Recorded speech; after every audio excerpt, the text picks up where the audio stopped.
Hi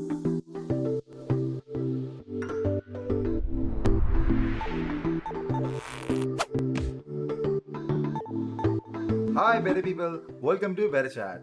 My name is Harsh and in this video we'll talk about how to add your WhatsApp number in BetterChat. So, as of our last video, we have successfully signed up to BetterChat. Now we need to add our WhatsApp number to get started. For that, we need to click on the Essential section of our sidebar menu, then we need to select WhatsApp number. After that, we need to click on Add Number, then we need to fill out this form. For now, I'll just put all my details. This is my number and my business name is BetterChat. My business is a software company. The address will be there, then the business email, then our website, then I'll choose a profile picture of my logo, then I'll simply click on add number.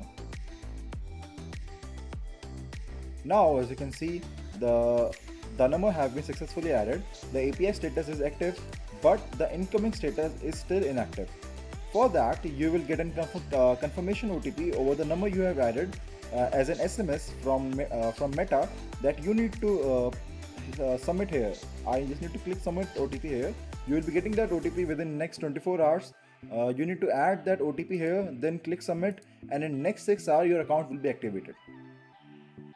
So we have finally added our WhatsApp number. For more future updates, consider subscribing our channel.